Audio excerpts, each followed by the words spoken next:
Welcome back to Community Crime Network. I'm your host, Boss Man Blake. And tonight we got an update on the twins from out of Georgia that was found in Bell Mountain.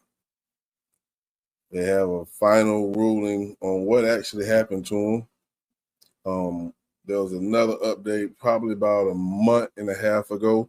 Let's just watch that real quick, and then we'll get into the new details. 11 Alive's Cody Alcorn has been following this case very closely. He's joining us now live from the Lawrenceville gas station, where a surveillance camera captured some of the brothers' final moments. Cody? Jennifer and Ron, the GBI, originally came out believing this was a murder-suicide, but the family has never believed that. It's now been 52 days since the twins were found. And tonight, this video capturing the twins here behind me is fueling even more questions for this family. Nothing adds up. Nothing makes sense. You know, I'm even more clueless now. Samira Bronner and her twin sister Sabria are aunts to Qaadir and Naazir Lewis.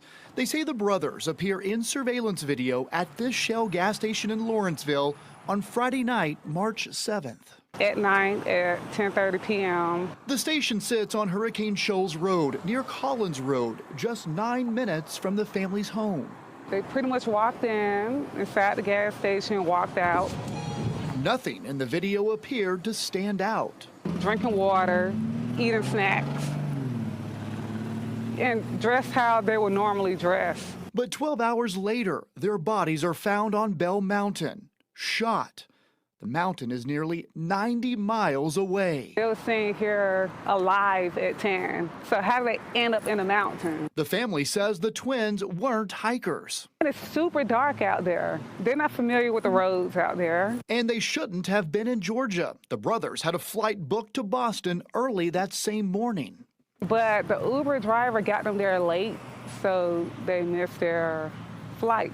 Their plane tickets were still in their wallets. What was meant to be a quick trip to visit friends ended with a deadly detour to a remote mountaintop. I want to know exactly what happened to them.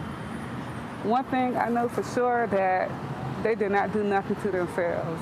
All right, so that was the last update that came. And there's some things that were said in that video that kind of contradicts what's going to be said in this video. Not to the sense of the final rulings is wrong, but it will make you question it. So just a brief overview of what happens in these situations when they're stuck. You got to go through the cell phones. You want to check out searches, Google searches. You know, you got to follow the movements, see where they're going. And there's some information they're going to talk about in this news briefing here that's going to make you wonder why. Check it out. So this is a case that's grabbed national attention from the arrest of a firefighter accused of leaking a crime scene photograph to the twins' family, pushing back against the GBI's initial ruling of their deaths being a murder-suicide. Now the agency is issuing a final ruling. 11 Live's Cody Alcorn is live from outside of GBI headquarters with what we have learned here, Cody.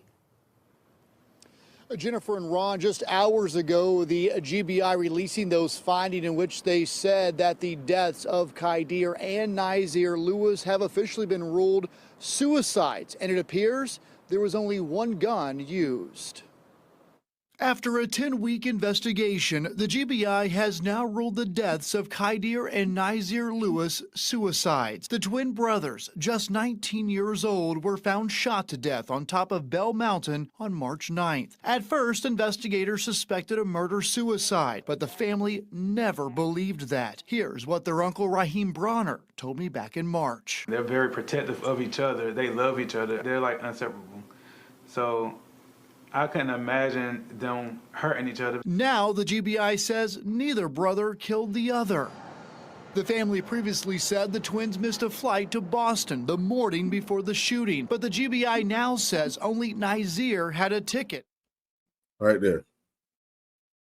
If you remember on the last video, they said their tickets were in their wallets. That's 2. So now it was only 1 who had a ticket. Could have been a mistake. Who knows? But you just have to listen.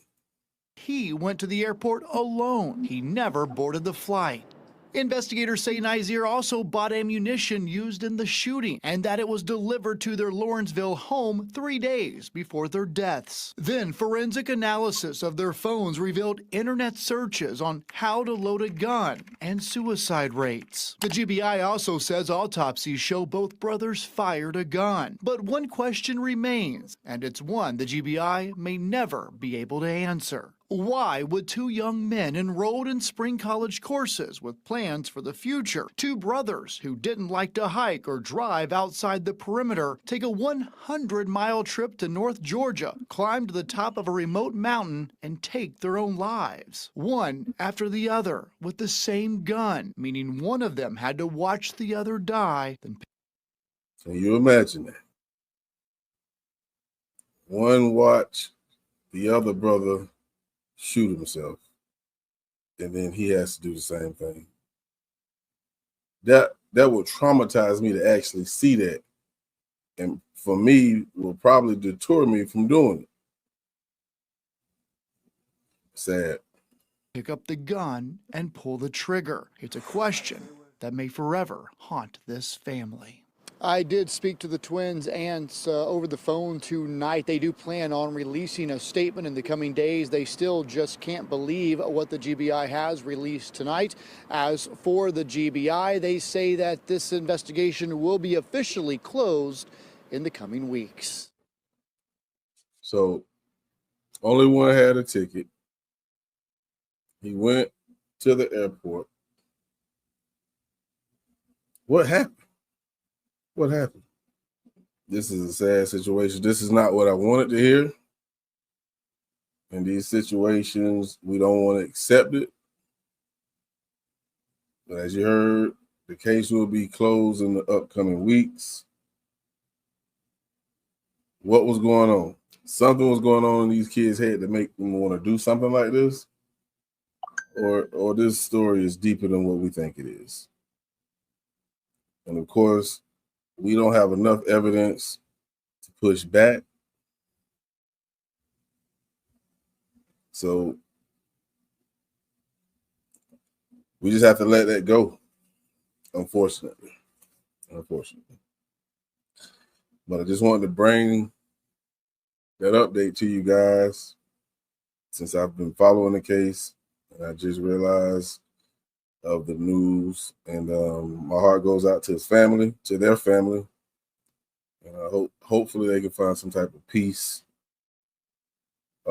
within. But there you have it. This has been the latest update on Naazir and Qaadir. God rest their souls, and I see y'all in the next video. Y'all be easy.